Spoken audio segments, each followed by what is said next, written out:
Mes chers élèves, bonjour, je souhaite que vous allez bien. Dans cette séance, nous allons voir ensemble le chapitre produit vectoriel. Avant de commencer ce chapitre, nous avons besoin d'un petit rappel sur la notion donc, de trois vecteurs coplanaires.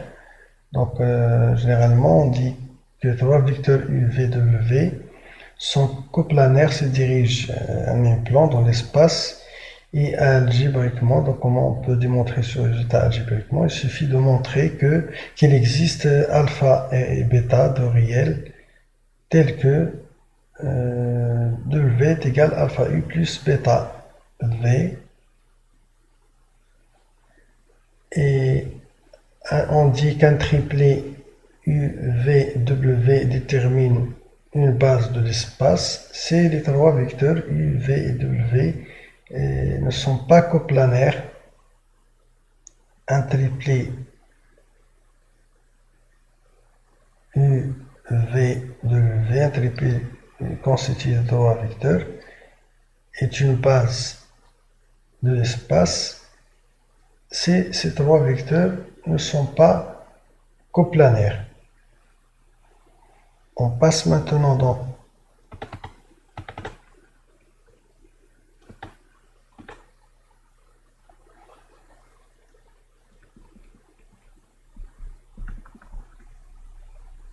la première définition concernant l'orientation de l'espace.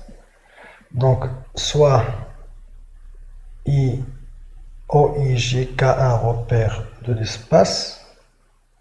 Donc, c'est quoi un repère de l'espace? C'est la donnée d'un point et d'une base.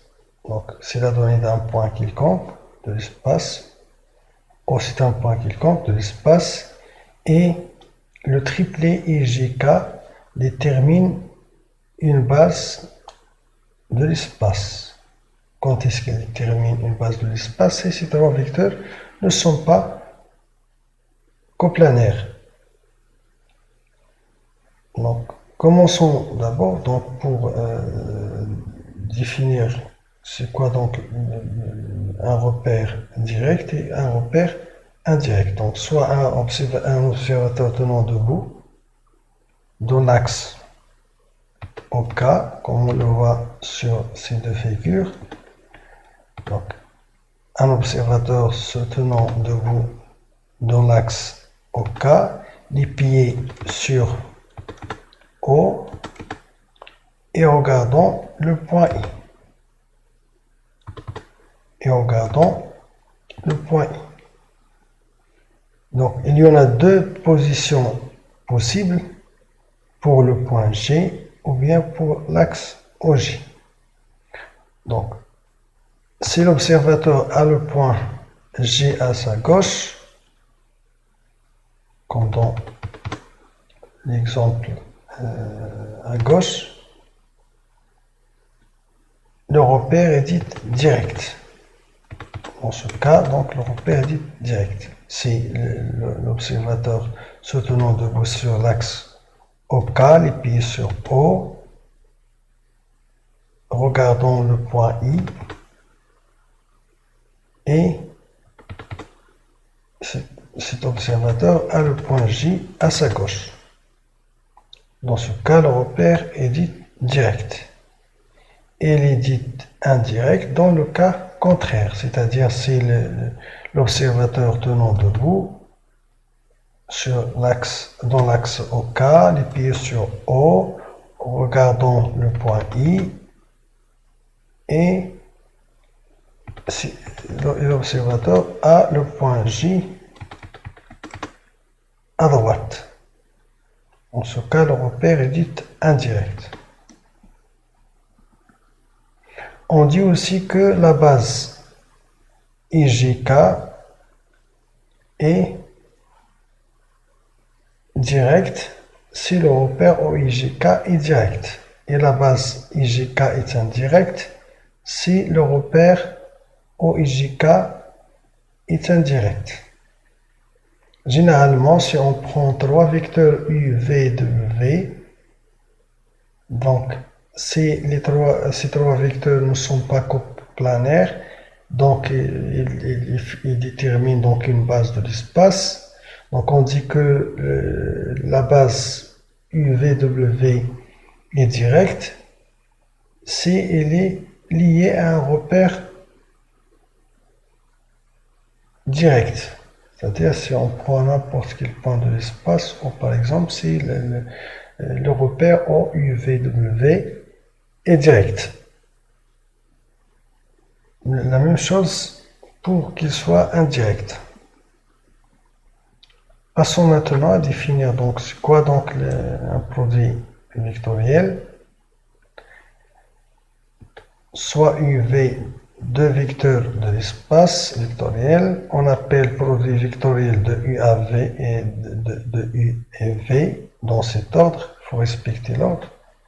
L'unique vecteur noté U vectoriel de V est défini par, donc si U et V sont collinéaires, alors U vectoriel V égale vecteur nul. Si non, alors le produit vectoriel est défini et il vérifie ces trois conditions. U vectoriel V est un vecteur orthogonal à U et à V. La base U vectoriel V est une base directe. Et la norme de U vectoriel V, c'est la norme de U fois la norme de V fois la valeur absolue de sinus de l'angle orienté UV. Comme on le voit sur cette figure, donc on a donc UV de vecteurs non collinéaires, en ce cas.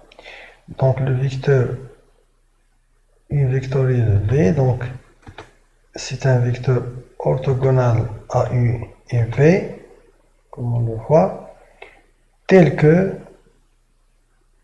U vectoriel V est une base directe, c'est-à-dire si l'observateur,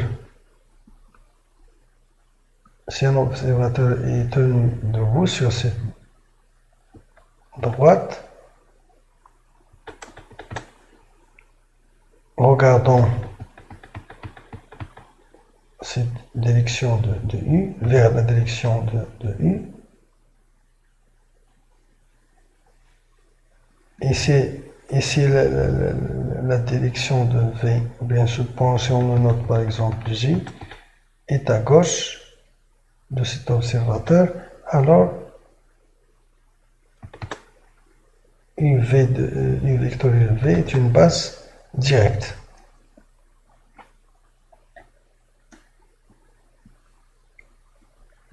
On passe maintenant à quelques propriétés vérifiées par le produit vectoriel.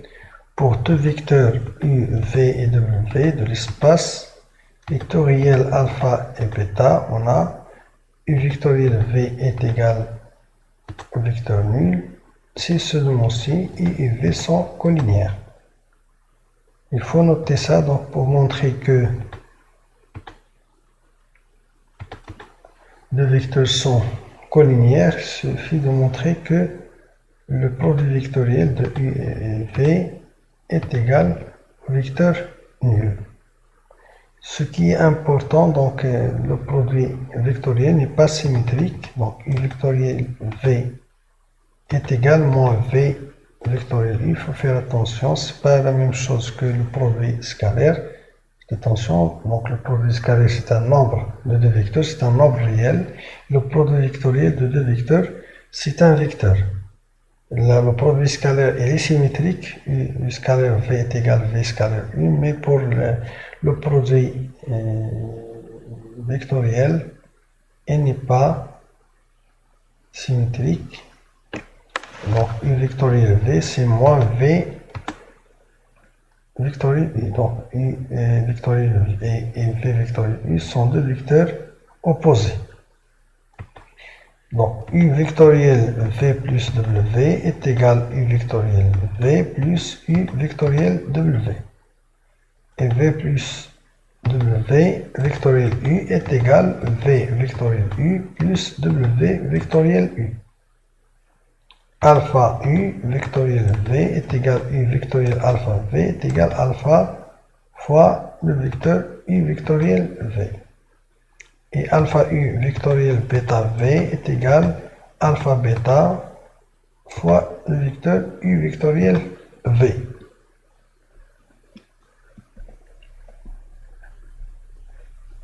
On passe maintenant à la deuxième propriété. Donc, soit U et V, deux vecteurs non nuls de l'espace. CU et V sont deux vecteurs directeurs d'un plan P. Alors, le vecteur U vectoriel V est un vecteur normal AP. Soit U et V, deux vecteurs non nuls de l'espace. CU et V sont deux vecteurs directeurs d'un plan P. Alors le vecteur U vectoriel V est un vecteur normal. Donc CU et V sont deux vecteurs directeurs d'un plan P. Donc peut-être donc UV peut être donc collinéaire. Dans ce cas, donc U vectoriel V, par définition, donc c'est le vecteur nul. Et le vecteur nul, il est orthogonal et il est normal à tout plan dans l'espace. Et si U et V ne sont pas collinéaires, donc U vectoriel V, c'est un vecteur orthogonal à U et V. Et puisque donc U et V ne sont pas collinéaires dans ce cas, alors U vectoriel V sera normal à P. Donc, si en revenant donc à la notion d'un vecteur normal à un plan P, on dit qu'un vecteur est normal à un plan P si ce vecteur est un vecteur directeur d'une droite perpendiculaire à ce plan P. Mais autrement, un vecteur n est normal à un plan P si n est orthogonal à deux vecteurs directeurs de P, à deux vecteurs non collinéaires directeurs de P. Donc, un vecteur n normal à P, c'est seulement si ce vecteur n est orthogonal à deux vecteurs non collinéaires qui dirigent le plan P. Donc cette propriété est une propriété très importante dans ce chapitre. Par exemple, pour déterminer donc une équation cartésienne d'un plan déterminé par trois points A, B, C, trois points qui ne sont pas collinéaires, donc trois points non collinéaires dans l'espace, ils déterminent un unique plan. Par exemple, A et B et C, s'ils ne sont pas collinéaires, donc ils déterminent un unique plan dans l'espace qu'on note entre parenthèses ABC.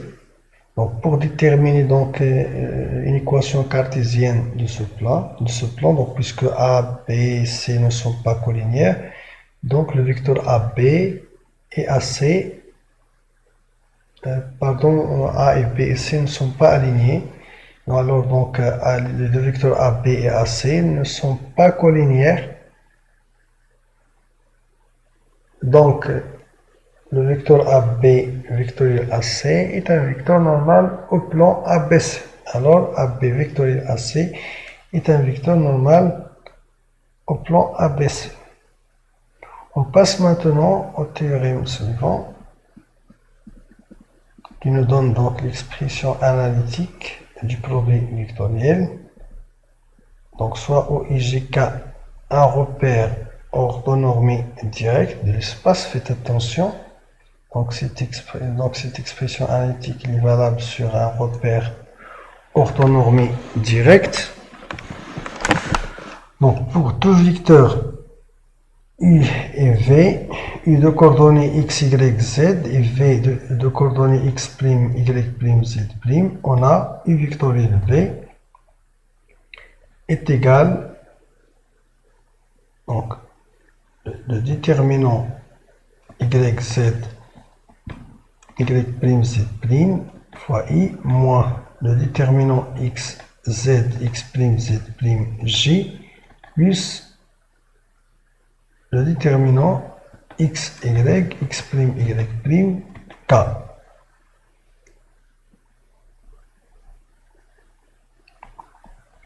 Donc c'est une relation donc, très importante pour déterminer le produit vectoriel de deux vecteurs analytiquement.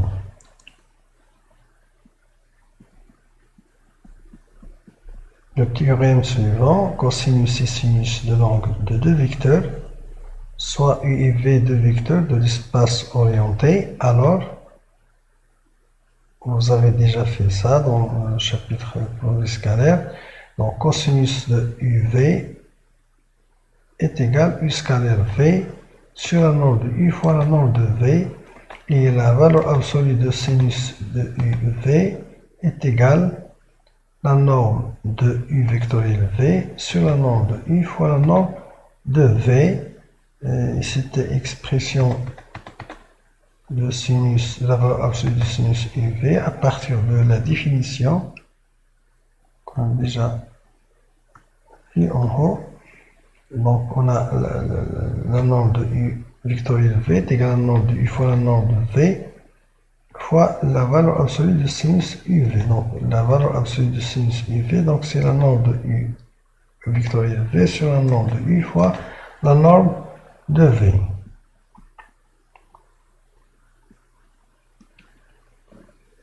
On passe maintenant à quelques applications du produit vectoriel.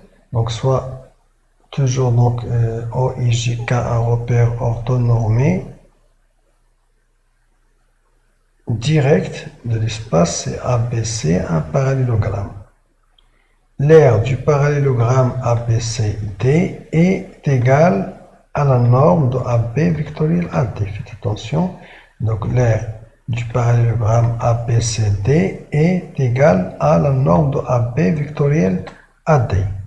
En particulier, l'aire du triangle ABD est égale à 1/2 fois la norme de AB vectoriel AD. Distance d'un point à une droite. Donc l'espace est muni d'un repère orthonormé direct OIJK. Donc, attention, donc, dans ce chapitre, l'espace est muni d'un repère orthonormé direct OIJK. Soit D, une droite passant par A et dirigée par un vecteur U, M un point de l'espace et H sont projetés orthogonales sur la droite D. La distance de M à D est par définition est le réel positif MH, c'est-à-dire la distance entre M et son projeté orthogonal sur la droite DAU. Qu'on note donc DMD, la droite D entre parenthèses normalement, est telle que donc MH est égal à la distance de M à D, qui est égale à la norme de AM vectoriel U sur la norme de U. La distance d'un point M à une droite D, c'est la norme de AM vectoriel U sur la norme de U. Avec A, c'est un point de la droite, et U, c'est un vecteur directeur de cette droite. A est un point de la droite, et U, un vecteur directeur de cette droite. Donc, n'hésitez pas donc de poser des questions. Je vous remercie pour votre attention et à notre séance, Inch'Allah, nous allons voir ensemble quelques applications de cette partie produit vectoriel et la collection de quelques parties de l'examen national concernant donc la géométrie dans l'espace